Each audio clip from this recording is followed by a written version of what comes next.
Assalamualaikum warahmatullahi wabarakatuh. Salam sejahtera bagi kita semua. Saya Febriska Yolanda dari Universitas Nasional Program Studi Sosiologi.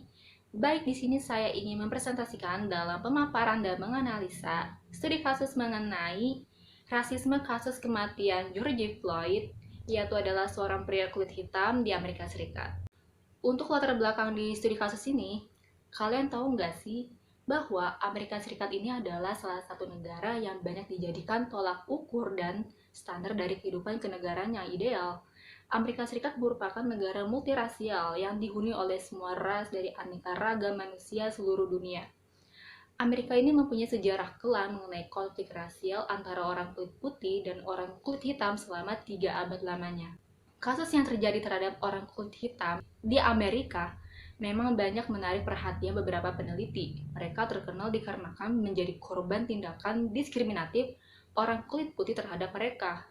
Masyarakat kulit putih di Amerika Serikat ini sulit untuk mengasimilasi orang kulit hitam dikarenakan awal kedatangan orang kulit hitam ke Amerika Serikat hanya menjadi budak belian, sehingga pola pikir ini mengenai orang kulit hitam sebagai warga negara kelas kedua menjadi sebuah sikap dalam stratifikasi sosial di Amerika Serikat. Nah, oleh karena itu, perlu waktu lama bagi orang kulit hitam untuk berjuang mengenai status mereka sebagai warga negara yang bebas. Seperti di tengah pandemi virus corona atau COVID-19 ini, ada salah satu kasus yaitu yang bernama George Floyd, yaitu seorang pria kulit hitam sedang jadi pusat perhatian masyarakat dunia. Nama George Floyd ini jadi viral setelah ia menerima perlakuan rasisme dari polisi, sehingga muncul berbagai micu demonstrasi di mana-mana di berbagai negara dunia termasuk di Indonesia ini. Nah, berikut ini kita langsung masuk ke pembahasannya yaitu seperti apa sih kejadian kronologinya dengan kasus kematian George Floyd di Amerika Serikat ini? Mengapa banyak terjadinya demonstrasi di mana-mana sehingga menunjukkan sebagai kasus rasisme seperti George Floyd? Dan dari kasus kematian George Floyd ini, si pria kulit hitam juga termasuk dalam kategori perspektif sosiologi loh, yang menggunakan kategori teori apa sih yang cocok dan sesuai dengan kasus ini. Yuk kita langsung masuk ke pembahasannya. Di bagian A yaitu ada kronologi kematian George Floyd yang dibunuh oleh polisi Amerika Serikat.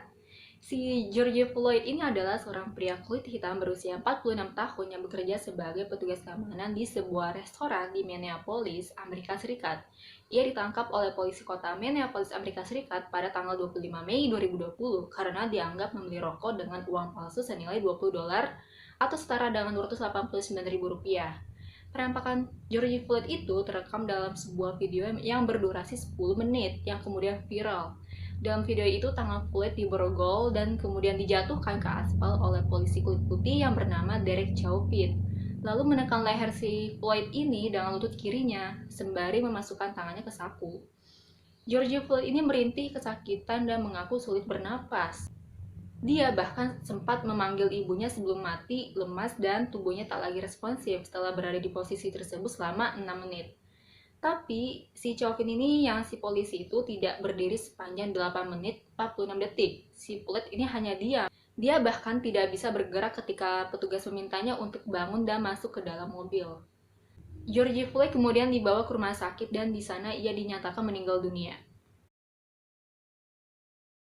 Baik, yang kedua itu ada bagian B, kematian George Floyd memicu demonstrasi di berbagai negara. Kematian George Floyd ini memicu kemarahan publik di 30 kota di Amerika Serikat. Ramai orang berdemonstrasi. Ada sebuah kantor polisi di negara bagian Minnesota, Amerika Serikat, terbakar pada Kamis malam waktu setempat. Karena kejadian ini buntut dari demonstrasi atas kematian George Floyd. Kerusuhan ini terjadi di hari ketiga demonstrasi yang terjadi di kota Minneapolis dan stasiun Paul, usai pembunuhan pria berkulit hitam yaitu George Floyd oleh polisi. Selama 2 hari berturut-turut, gerombolan besar pengunjuk rasa berkumpul di depan Gedung Putih di Washington, D.C., serta di berbagai negara seperti Selandia Baru dan Australia. Dan di Berlin, Jerman, ratusan demonstran berkumpul 2 hari berturut-turut. Sementara di pusat kota London, Inggris, para pendemo meneriakkan "No Justice" dan tidak ada kedamaian.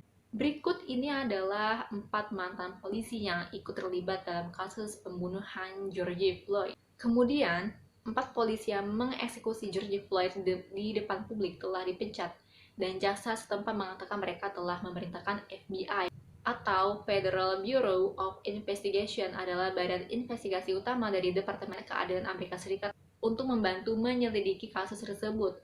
Derek Chauvin, mantan anggota polisi Minneapolis, seorang pria kulit putih yang berusia 44 tahun, ditahan pada 29 Mei karena dituduh melakukan pembunuhan atas kematian George Floyd.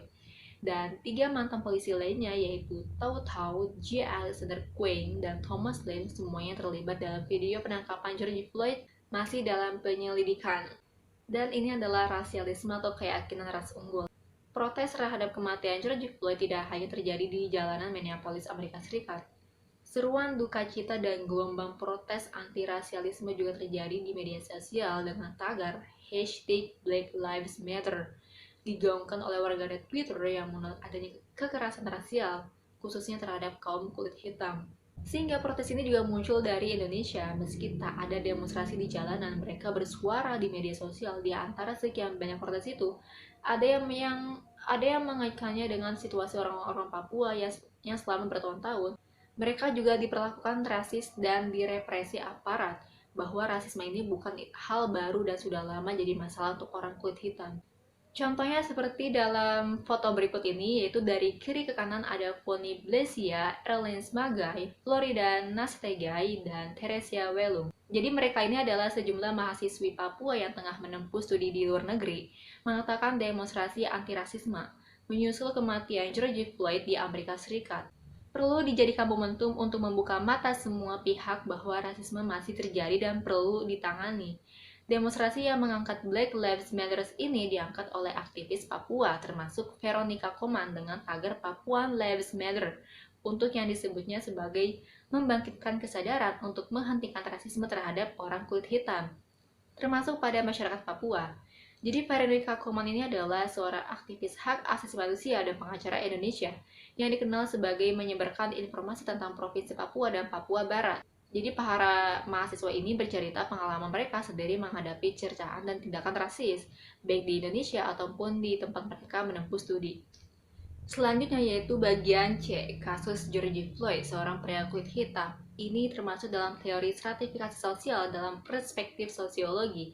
Jadi kasus ini relevan dengan teori stratifikasi sosial yang dikemukakan oleh Max Weber dalam perspektif sosiologi. Secara definisi, stratifikasi sosial ini adalah sebuah konsep yang menunjukkan adanya pembedaan dan atau pengelompokan suatu kelompok sosial atau komunitas secara bertingkat. Menurut Max Weber, menurutnya, stratifikasi sosial ini adalah sebagai penggolongan orang-orang yang termasuk dalam suatu sistem sosial tertentu ke dalam lapisan-lapisan hierarkis menurut dimensi kekuasaan, privilege, dan prestis. Kasus George Floyd dari teori dimensi stratifikasi sosial menurut Max Weber ini termasuk ke dalam dimensi kekuasaan. Nah, kekuasaan menurut Max Weber ini adalah kesempatan atau chance probability yang ada pada seseorang atau sejumlah orang untuk melaksanakan kemauannya sendiri dalam suatu tindakan itu. Dimensi dari kekuasaan ini memiliki 3 jenis kekuasaan. Yang pertama itu adalah kekuasaan utilitarian, merupakan suatu ajaran yang mengatakan bahwa tindakan itu baik kalau berguna atau useful. Yang kedua itu ada kekuasaan koersif, kekuasaan yang memaksa dengan menggunakan aset seperti senjata, tenaga manusia, atau organisasi seperti polisi, tentara, atau badan keamanan lainnya. Yang ketiga yaitu kekuasaan persuasif, hampir sama dengan koersif, tetapi konsep ini menggunakan nilai, perasaan, atau kepercayaan yang ada dalam suatu masyarakat tertentu. Jadi kasus ini termasuk ke dalam kekuasaan koersif karena kematian Floyd ini menyoroti statistik yang mengerikan terkait pembunuhan oleh polisi di Amerika. Jadi ada lebih dari 1.000 orang mati ditembak polisi di Amerika pada tahun 2019. Dan menurut beberapa penelitian, orang kulit hitam ini merupakan korban terbesarnya. Kajian dari organisasi non-pemerintah bernama Mapping Police Violence menyatakan bahwa orang kulit hitam berpeluang 3 kali lipat lebih besar untuk terbunuh oleh polisi daripada orang kulit putih. Ini merupakan kekuasaan yang memaksa dengan menggunakan aset, yaitu senjata, tenaga manusia, atau organisasi seperti polisi tersebut. Baik, berikutnya yaitu kesimpulan dari seri kasus ini adalah, jadi dari pemaparan dan analisa tersebut dapat dipahami bahwa kasus kematian seorang pria kulit hitam yang bernama George Floyd pada bulan Mei memicu aksi protes global dan desakan untuk reformasi kepolisian. Warga Amerika Serikat kini sedang geram pada petugas polisi yang melakukan kekerasan rasial saat bertugas. Kekerasan ini disaksikan sejumlah warga di sana dan direkam oleh beberapa di antaranya.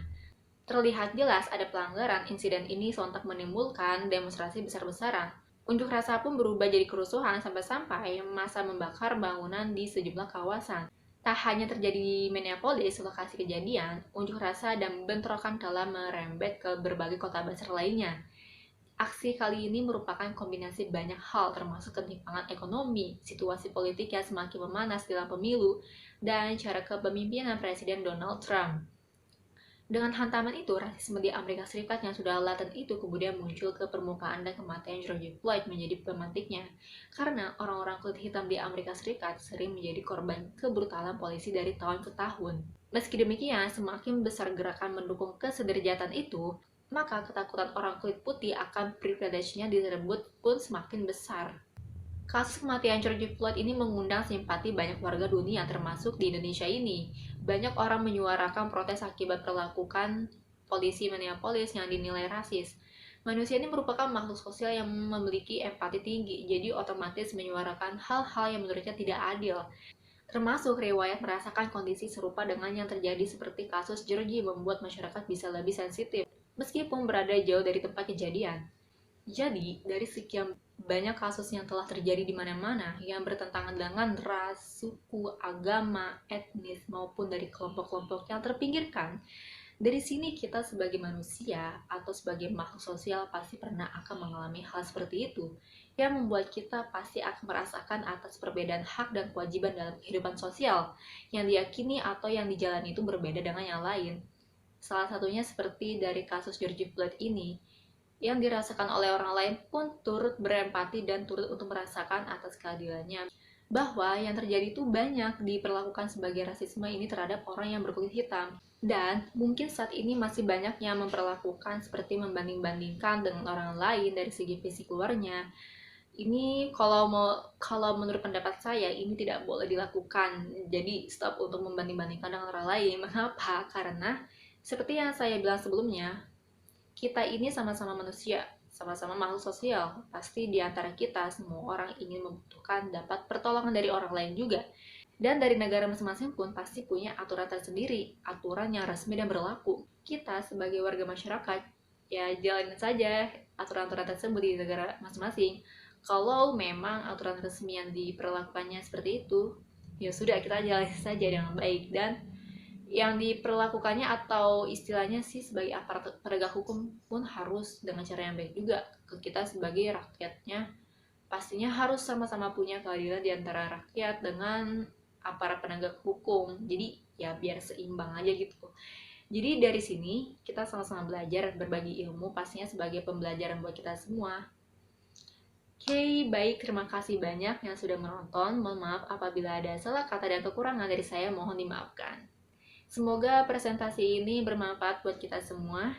Terima kasih semuanya. Wassalamualaikum warahmatullahi wabarakatuh.